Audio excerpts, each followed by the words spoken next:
नमस्कार, मैं विष्णु शर्मा आप सभी का आपके ही अपने चैनल विष्णु एटीपी में हार्दिक स्वागत करता हूं। और मुझे बहुत सारे कमेंट्स आए थे कि सर आप प्रीपोजिशन के बारे में बताइए, कौन कौन से होते हैं, उनके यूज़ क्या हैं, हम कैसे समझे किसका यूज़ कहाँ पे करना है। वही सब मैं लेकर आया हूँ, लेकिन आपको बताना चाहूँगा ये डिटेल वीडियो नहीं है। जी हाँ, पहले से आपको बता दूँ, यहाँ पे बहुत सारे प्रीपोजिशन मैं लेकर आया हूँ, उसके यूज़ भी आपको बताने वाला हूँ और बहुत ही अच्छे से आपको समझाऊंगा कि दोनों में अंतर क्या है, आपको अच्छे से समझ आएगा।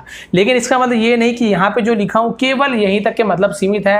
एक एक प्रीपोजिशन के यूज़ बहुत सारे हो सकते हैं। जी हाँ, बहुत सारे। एक प्रीपोजिशन को यदि मैं लेके बैठूँ तो हो सकता है उसमें ही आप 10-15 मिनट एक एक में लग जाए, इतना समय भी लग सकता है।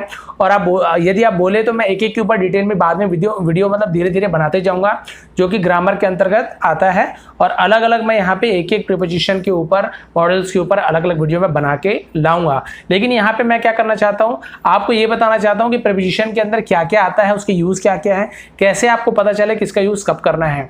तो वही आपको समझाने वाला हूँ, लास्ट तक के देखेंगे। इसके बाद आपको कन्फ्यूज़न नहीं होगा कि प्रीपोजिशन होते क्या हैं, उनके यूज़ क्या हैं, क्योंकि आप सुने तो बहुत बार हैं, लेकिन एक्चुअल में उसकी मीनिंग क्या है, इसका यूज़ हमें क्या करना है, आज आपको पता चलने वाला है। तो चलिए, इस अच्छी क्लास होने वाली है, इसके लिए सबसे पहले आप पहले से वीडियो लाइक कर देंगे। तो स्टार्ट करते हैं। सबसे पहले देखते हैं इसे हम कैसे पढ़ते हैं। इसे हम पढ़ते हैं प्रीपोजिशन। देखिए प्रीपोजिशन, इसे प्रीपोजिशन बहुत लोग ऐसे पढ़ते हैं, एक्चुअल इसका उच्चारण नेट में भी आप देख सकते हैं, प्रीपोजिशन ऐसे है।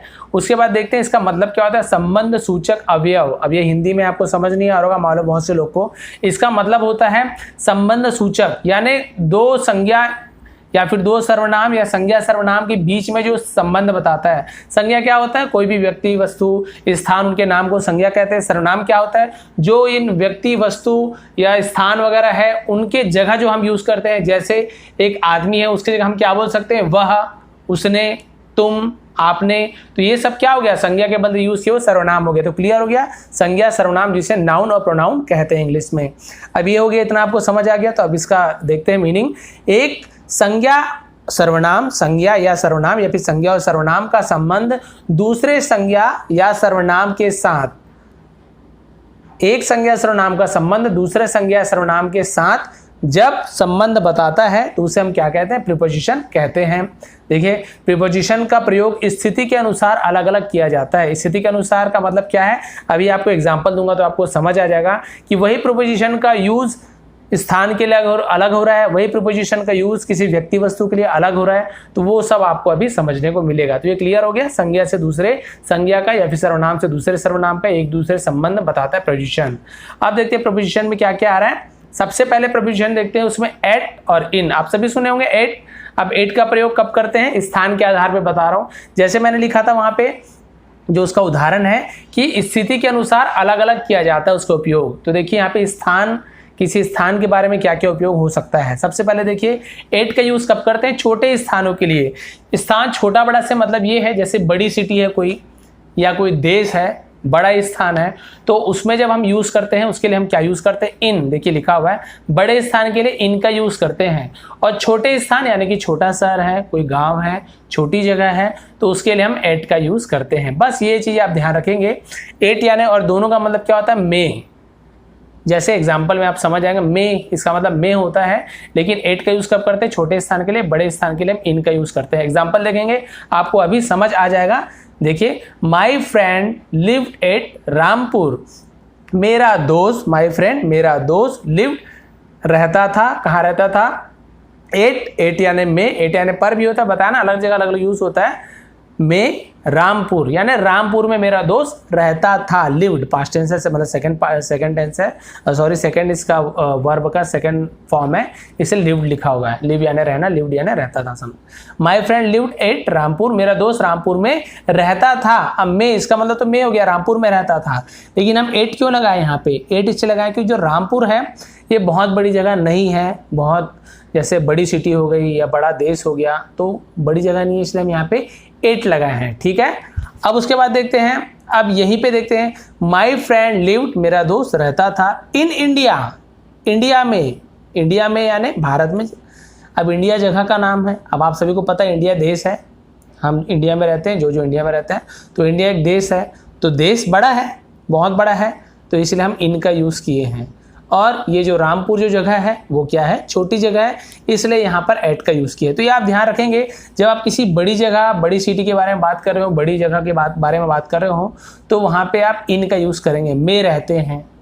और कोई छोटी जगह है तो एट का यूज़ करेंगे, में रहते हैं, दोनों का मतलब में, रहते थे, रहते हैं, रहेंगे, जो भी है, लेकिन एट और इन का यूज़ आपको ऐसे करना है। छोटी जगह है तो एट और बड़ी जगह है तो इन, ये चीज़ ध्यान रखेंगे आप, ठीक है। गांव हो शहर हो तो ये चीज़ का ध्यान आपको रखना है।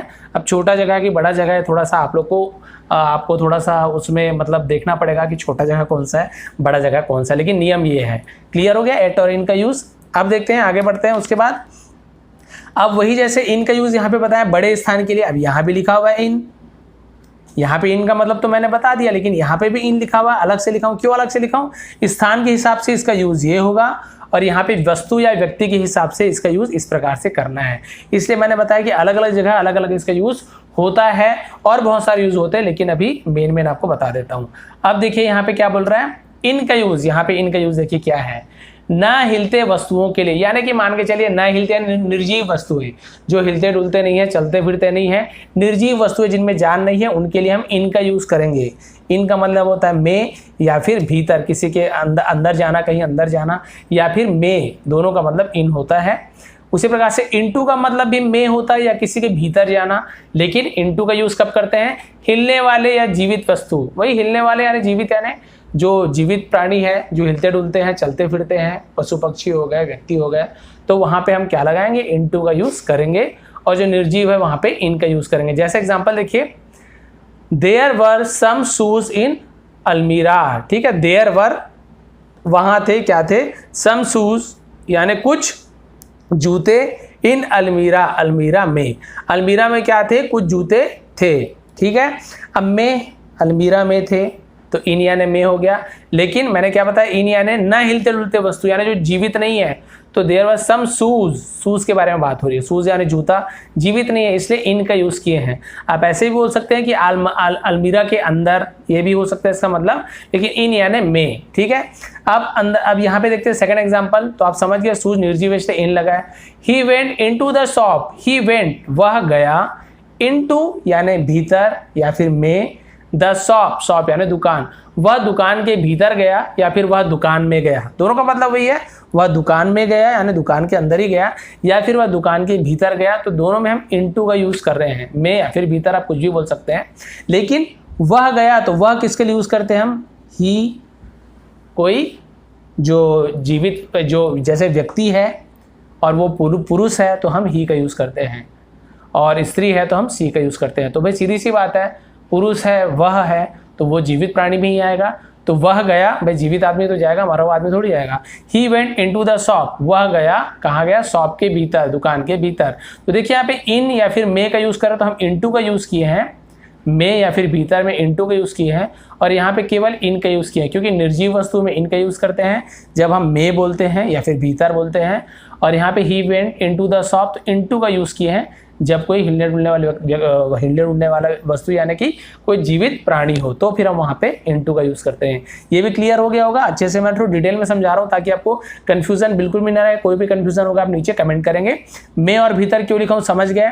जैसे कि हम ऐसे बोल सकते हैं कि वहाँ अलमारी के अंदर जूते थे, अलमारी के अंदर जूते थे, तो अंदर भी बोल सकते हैं इन यानी, या फिर अलमारी में जूते थे तो में भी यूज़ कर सकते हैं, भीतर भी। वैसी वह दुकान में गया या फिर वह दुकान के भीतर गया, भीतर या फिर अंदर, तो देखिए में भीतर दोनों का यूज़ कर सकते हैं। तो समझ गए। तो यहाँ पे इन का यूज़ अलग हुआ स्थान के लिए, और यहाँ पे इन का यूज़ क्या हो रहा है, निर्जीव वस्तु के लिए। यहाँ पे इनका यूज़ क्या हो रहा है, बड़े स्थान के लिए। तो देखिए दो यूज़ तो आपके इनका यहीं पे समझ आ गया। ऐसे बहुत सारे यूज़ है, आगे वीडियो में लेकर आता रहूँगा। अब देखते हैं ऑन और अपॉन में क्या अंतर है। ऑन का यूज़ कब करते हैं, निर्जीव वस्तुओं पर हम ऑन का यूज़ करते हैं। ऑन का मतलब होता है पर, ऑन का मतलब होता है पर, ये चीज़ ध्यान रखें।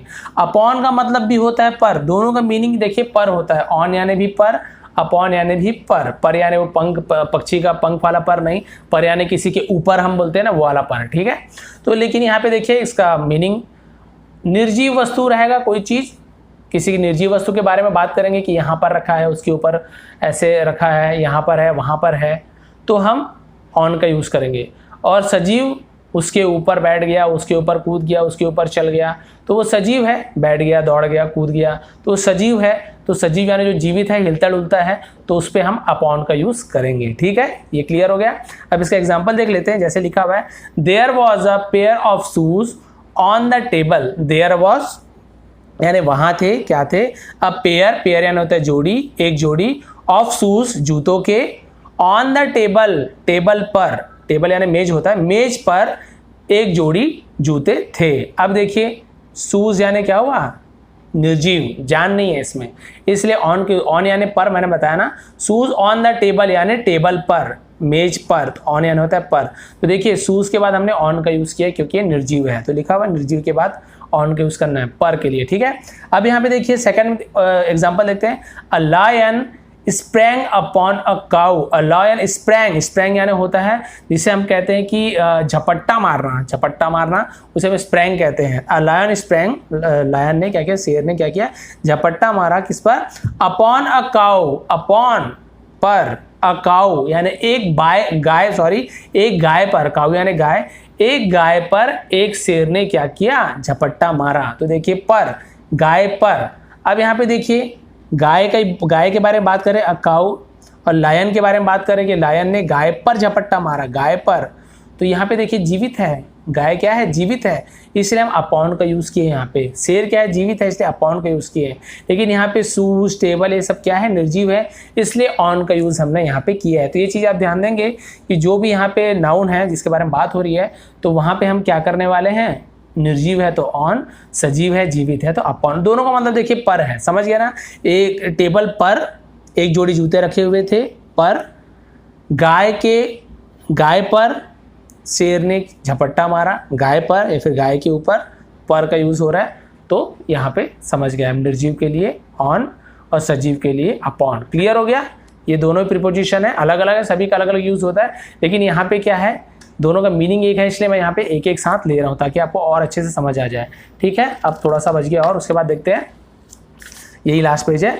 अब देखते हैं बिटवीन और अमंग। तो ये मैं जोड़ी में इसलिए ले रहा हूँ कि आपको समझाते अच्छे से बने। अलग अलग वैसे तो इसका यूज़ अलग अलग जगह है, लेकिन आप यहाँ पे देखेंगे दोनों का यूज़ आपको अच्छे से क्लियर हो। बिटवीन, बिटवीन का मतलब होता है दो के बीच, कोई भी दो वस्तु, दो व्यक्ति के बीच में कोई चीज़ है तो हम उसे बिटवीन कहते हैं। ये दो के बीच में कोई चीज़ है तो हम कहते हैं बिटवीन। बिटवीन, ये बिटवीन है, किसी भी दो के बीच में है, दो वस्तु या दो व्यक्ति के बीच में, तो इसे बिटवीन कहेंगे। ठीक है, क्लियर हो गया। अमंग यानी क्या होता है, अमंग का मतलब ये होता है के बीच, ये दो के बीच, तो बिटवीन का यूज़ किए है।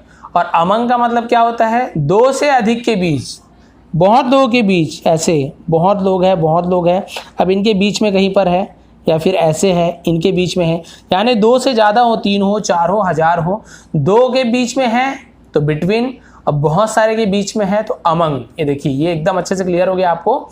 तो बिटवीन और अमंग का यूज। अब देखते हैं एग्जांपल, आपको अच्छे से समझ आएगा। He was sitting between Mary and Tom. He was sitting, वह बैठा था, बिटवीन के बीच में, मैरी एंड टॉम, मैरी और टॉम के बीच में वो बैठा था। ही यानी वह बैठा था मैरी और टॉम के बीच में। तो हम बीच में के लिए क्या यूज़ किए, बिटवीन का यूज़ किए। यहाँ पे अमंग का भी यूज़ कर सकते थे, अमंग यानी भी के बीच होता, लेकिन अमंग का यूज़ मैंने क्या बताया, जब बहुत लोगों के, दो से ज़्यादा लोगों के बीच में हो। अब ये कितने लोगों के बीच में, ही वॉज सिटिंग, वह बैठा था, बिटवीन के बीच में, Mary and Tom, Mary and Tom, यानी कि ये मैरी है एंड टॉम, इन दोनों के बीच में बैठा हुआ था। ये दो के बीच में बैठा है, इसलिए हम यहाँ पे बिटवीन का यूज़ किए हैं। क्लियर हो गया। ऐसे बहुत सारे एग्जांपल हैं, लेकिन अभी समय की कमी है, इसलिए मैं आपको अच्छे समझाने के लिए एक एक एग्जांपल समझा रहा हूँ और बहुत सारा डिटेल बना दूंगा।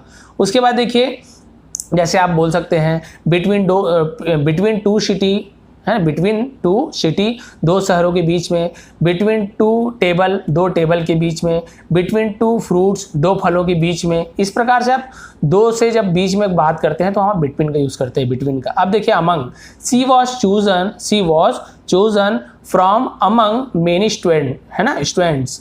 अब देखिए शी वॉज चूजन, वह चुना गया, चूजन यानी चुना गया, फ्रॉम अमंग मेनी स्टूडेंट्स। ठीक है, अमंग के बीच में, मेनी स्टूडेंट्स, स्टूडेंट्स यानी होता है विद्यार्थियों के बीच में, मेनी स्टूडेंट्स। अब देखिए मेनी स्टूडेंट्स यानी बहुत सारे विद्यार्थियों के बीच में। अब देखिए यहाँ पर भी वही बोल रहा है कि वह चुनी गई, सी यानी अब लड़की है इसलिए वह लड़का था भी वह, लेकिन लड़की इसलिए सी का यूज़ किए। वह चुनी गई बीच में, किसके बीच में? बहुत सारे विद्यार्थियों के, ठीक है, बहुत सारे विद्यार्थियों के बीच में वह चुनी गई, बहुत सारे विद्यार्थियों के बीच से, फ्रॉम यानी वहाँ से, वह चुनी गई। तो अब देखिए बहुत सारे विद्यार्थी हैं, बहुत सारे विद्यार्थी हैं, यानी 2 से तो ज़्यादा ही हैं, तो बहुत सारे विद्यार्थियों के बीच से, इतने सारे विद्यार्थियों के बीच से ये चुनी गई कि ये होशियार है, जो भी कारण होगा, खेल में अच्छी है, जो भी कारण, तो ये बहुत सारे विद्यार्थियों के बीच से ये चुनी गई।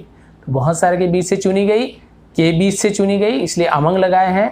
अब ये 2 के बीच में है, मेरी एंड टॉम के बीच में, इसलिए बिटवीन लगाया है। तो एकदम अच्छे से क्लियर हो गया होगा। 2 के बीच में है तो बिटवीन, बहुत सारे वस्तुओं या व्यक्तियों के बीच की बात हो रही है तो अमंग का यूज़ करेंगे। ये भी आपको अच्छे से क्लियर हो गया। आगे बढ़े, ठीक है। अब समय में हम क्या क्या यूज़ करते हैं, देखिए फॉर का यूज़, फ्रॉम का यूज़, सिंस का यूज़, है ना। फॉर और फ्रॉम का और बहुत सारे यूज़ होते हैं, लेकिन यहाँ पे जैसे कि यहाँ फ्रॉम लिखा हुआ है, ऐसे बहुत सारे और भी यूज़ है, लेकिन फिलहाल आपको यहाँ पे देखिए समय और एक यहाँ पे फ्रॉम, 2 फ्रॉम का यूज़ अभी आपको बताने वाला हूँ। ऐसे फॉर का भी बहुत सारा यूज़ होता है, अलग से वीडियो में डिटेल में बना दूंगा। अब यहाँ पे समय के आधार पे देखिए जो प्रीपोजिशन है फॉर, सिंस और फ्रॉम का, देखिए फॉर का यूज़ कब करते हैं? अनिश्चित समय के लिए, जब समय निश्चित ना हो, हमें पता ना हो कौन से समय से क्या कर रहा है, ठीक है। सिंस का यूज़ कब करते हैं? जब निश्चित समय हो, जब आपको टाइम पता हो कि इस वार से, इस महीने से, इतने बजे से, तो फिर क्या हम यूज़ करेंगे? सिंस का यूज़ करते हैं, ठीक है। एग्जांपल देखेंगे आप। फ्रॉम का यूज़ कब करते हैं? जब समय निश्चित हो कि हाँ इस महीने से, लेकिन जो उसका शुरुआत की तिथि है, किस समय से शुरू कर रहे हैं, 1 तारीख से, 2 तारीख से, 3 तारीख से, 6 बजे से, 5 बजे से, समय का पता हो कि इस समय से वो काम शुरू कर रहे हैं, प्रारंभ तिथि, निश्चित प्रारंभ तिथि, तो हम फ्रॉम का यूज़ करते हैं। समय के लिए तीनों का यूज़ होता है, ये भी प्रीपोजिशन है। सबसे पहले फॉर का देख लेते हैं, अनिश्चित समय। देखिए क्या लिखा हुआ है, he had been talking for hours, ठीक है। He had been talking for hours. अब फॉर का मतलब मैंने बताया अनिश्चित समय है। क्यों लिखा हुआ आवर्स? आवर्स मतलब होता है घंटे। अब कितने घंटे से बात कर रहा है यहाँ पे तो नहीं पता चल रहा है हमको, ये 4 नहीं लिखा, 4 यहाँ पे फॉर लिखा। फॉर यानी होता है के लिए होता है, या फिर फॉर के लिए से भी यूज़ करते हैं। मैंने बताया ना बहुत सारे यूज़ है, अलग से बता दूंगा। फॉर यानी से, ठीक है। आवर्स यानी होता है, आर यानी 1 घंटा, और आवर्स यानी घंटों से, ठीक है। He had been talking for hours. तो अब यहाँ फॉर का यूज़ क्यों किया? क्योंकि कितने समय से बात कर रहे हैं, यहाँ पे समय निश्चित नहीं है कि वहाँ पे बता रहा है कि इतने बजे से इतने बजे तक बात कर रहा है, कि इस दिन से बात कर रहा है, यहाँ पे समय का पता नहीं है, इसलिए हमने यहाँ पे फॉर का यूज़ किया है। देखिए इसका मतलब क्या है, वह बात कर रहा है, वह हैड का यूज़ है, मतलब वह बात करता रहा, ठीक है, हैड का यूज़ कर रहे हैं। वह घंटों से बातचीत करता रहा था, हैड का यूज़ किया इसलिए पास्ट टेंस है, इसलिए यहाँ पे होता है पास्ट का, ये पास्ट परफेक्ट कंटिन्यूअस टेंस। आपको पता होगा यहाँ पे हैड बीन का यूज़ होता है और आईएनजी लगता है, और यहाँ पे फॉर सिंस का यूज़ होता है। तो आपको ध्यान आ रहा होगा, यदि टेंस पता होगा। तो नहीं पता होगा तो टेंस की वीडियो तो आपको बहुत सारी है मेरे पास, आई लिंक में या फिर आपको डिस्क्रिप्शन मिल जाएगा। He had been talking for hours, इसका मतलब होता है वह घंटों से बातचीत करता रहा था, ठीक है।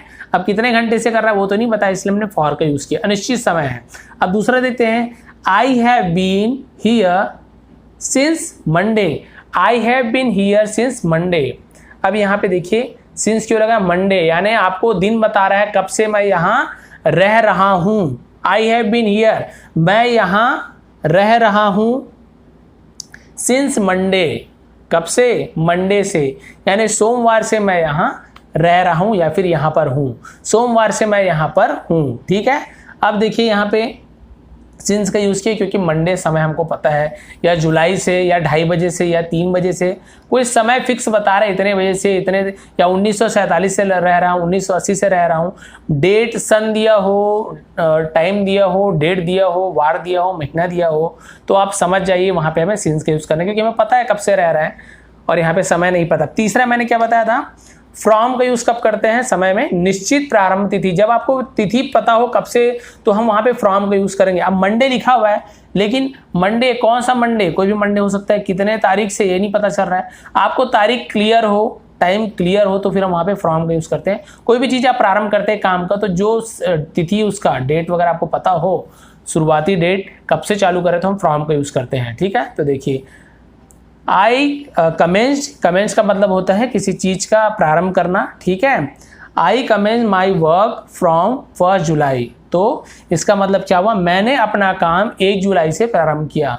1 जुलाई से प्रारंभ किया। आपको समय निश्चित पता है कौन से तारीख से शुरू किया है। ये 1 मई हो सकता है, 4 मई, 5 मई, 6 मई, कुछ भी हो सकता है, लेकिन आपको पता हो कब से शुरू किया है। एकदम निश्चित समय बता रहे हैं, वो भी तिथि के साथ। यहाँ पे निश्चित समय बता रहा है लेकिन डेट नहीं बता रहा है कब से हुआ है, लेकिन ये पूरा बता रहा है। निश्चित समय भी बुला रहा है, जुलाई से हुआ है, और ये भी बता रहा है कि कब से शुरू हुआ है, डेट भी बता रहा है। तो निश्चित समय तिथि के साथ दिया हो तो हम फ्रॉम का यूज करते हैं। ठीक है, ये टेंस में आपको अच्छे से क्लियर हो जाएगा। तो ये क्लियर हो गया। निश्चित के लिए फॉर, निश्चित समय हो तो सिंस, और निश्चित समय के साथ यदि तिथि भी दिया हो, एकदम कब से शुरू कर रहे हैं, तो हम फ्रॉम का यूज करते हैं। ठीक, ये तो अब समय के लिए हो गया। यहाँ पर भी फ्रॉम का यूज है। अब इसका यूज देखते हैं। अब यहाँ पे 3 देखते हैं, विथ, बाय और फ्रॉम। विथ, बाय और फ्रॉम। अब इसका यूज देख लेते हैं। विथ यानी होता है के साथ, एक साथ मिलकर काम करना, उसे हम साथ कहते हैं। किसी चीज के साथ कुछ संपर्क है, इसके साथ, उसके साथ, या इसमें, उसमें, तो हम क्या करते हैं, विथ का यूज करते हैं। जैसे कि देखिए, he opened the almirah with a push। he opened a almirah with a push। इसका मतलब क्या हुआ, उसने धक्के से अलमारी खोली। अब विथ का मतलब होता है साथ मिलकर। तो यहाँ पे तो नहीं लिखा है कि अलमारी के साथ खोली, पुश के साथ खोली। इसका मतलब यहाँ पे साथ वगैरह नहीं लिखा हुआ है, लेकिन यहाँ पे आप काम को देखिए। he opened the almirah, उसने अलमारी खोली, with a push। With a push मतलब धक्के से, या फिर धक्के के साथ अलमारी को खोली। तो धक्के से खोली तो क्या किया, उसने अलमारी खोली, किसके साथ खोली, पुश के साथ, एक धक्के के साथ अलमारी को खोली। तो किसी के साथ जब हम यूज कर रहे हैं तो हम वहां पे विथ का यूज करते हैं। ठीक है, किसी के साथ कोई काम कर रहे हो, किसी के साथ जा रहे हो, कि I play with my friend, है ना, तो मैं अपने दोस्त के साथ खेलता हूं। तो प्ले विथ माई फ्रेंड, तो मेरे दोस्त के साथ, विथ यानी के साथ, किसी चीज के साथ, विथ अ पुश यानी एक धक्के के साथ अलमारी को खोली। ठीक है, क्लियर हो गया। अब यहाँ पे देखते हैं उसके बाद दूसरा, he use to go his house by a taxi. अब बाय का यूज कब करते हैं, ये बाई जिसे हम कहते हैं बाई, बाय बाय वाला बाय नहीं है, बाई जिसे हम कहते हैं बाय। तो यहाँ पे किसी के माध्यम से, he used to go his house by a taxi। ये बाई लिखा हुआ है, बाई लिख दिया मैंने, by a taxi। he used to मतलब होता है कि वह जाया करता था। he used to go मतलब वह जाया करता था, his house अपने घर जाया करता था, by a taxi, by a taxi मतलब टैक्सी से जाया करता था, टैक्सी से जाया करता था। यानी कि वो किसके साथ जाया करता था, टैक्सी से जाया करता था। तो यहाँ पे देखिए, टैक्सी के साथ जाया करता था नहीं बोल रहा है यहाँ पे, इसलिए हमने बाय का यूज किया। यहाँ पे विथ का यूज नहीं करेंगे। ये कब यूज करते हैं, जब किसी के माध्यम से वो जाता है, किसी तीसरे का मदद लेता है, तो हम वहां पे बाय का यूज करते हैं। वो अपने घर जाया करता था, किससे, टैक्सी से जाया करता था। कोई माध्यम हो, ट्रेन से जाया करता था तो बाय अ ट्रेन, एरोप्लेन से जाया करता था बाय एरोप्लेन, और बाइक में जाया करता बाय बाइक। तो इस प्रकार से क्या होता है, कोई जो माध्यम होता है, किसी के माध्यम से कहीं जाता था, कुछ काम करते हैं, तब वहां पे बाय का यूज करते हैं। ठीक है, जब कोई माध्यम हो तो। ये ठीक हो गया, क्लियर हो गया। अब उसका देखते हैं तीसरा, फ्रॉम का यूज। देखिए अभी यहाँ पे फ्रॉम का यूज मैंने समय के लिए बताया था। अब यहाँ पे फ्रॉम का यूज, दो के बीच अलगाव। इसका मतलब जब हम किसी को किसी चीज से अलग करते हैं तो वहां पे फ्रॉम का यूज करते हैं। जैसे कि ही टुक शर्ट आउट फ्रॉम द अलमीरा। ही टुक शर्ट आउट फ्रॉम यानी कि उसने शर्ट को बाहर निकाला, आउट यानी होता है बाहर निकाला, फ्रॉम द अलमीरा, अलमीरा से बाहर निकाला। अब यहाँ क्या दो चीज अलग हो रहा है, शर्ट अलग हो रहा है किससे, अलमीरा से। तो अलमीरा से निकाला, यहाँ पर भी देखिए बाई का मतलब भी से हो रहा है, विथ का मतलब भी हम से लगा रहे हैं, फ्रॉम का मतलब भी से लगा रहे हैं, लेकिन यूज करने का तरीका अलग अलग है। यहाँ पे देखिए जैसे मैंने बताया था, अलमीरा विथ अ पुश, ठीक है, एक धक्के से अलमारी को खोला। He use to go his house by a taxi, वह अपने घर जाया करता था टैक्सी से, ठीक है, ये भी तो ये भी से। ही टुक शर्ट आउट फ्रॉम द अलमीरा, वह अलमीरा से अपने शर्ट को निकाला, अलमीरा से, फ्रॉम अलमीरा।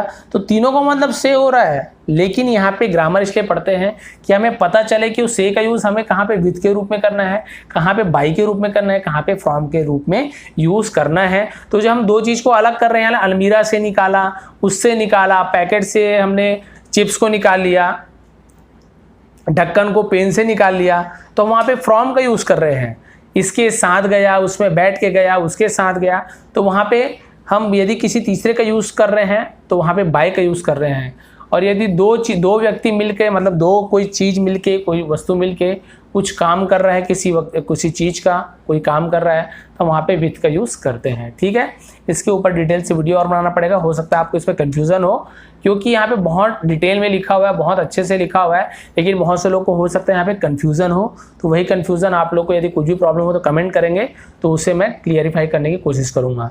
तो ये थी आज की क्लास, जहाँ पे हमने देखा एट का जो प्रीपोजिशन है, at, in, into, on, upon, between, among, for, since, from, with, by और फ्रॉम का।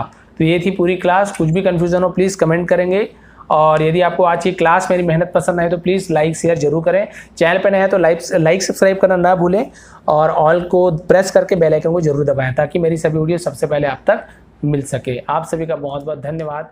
आपका दिन शुभ रहे।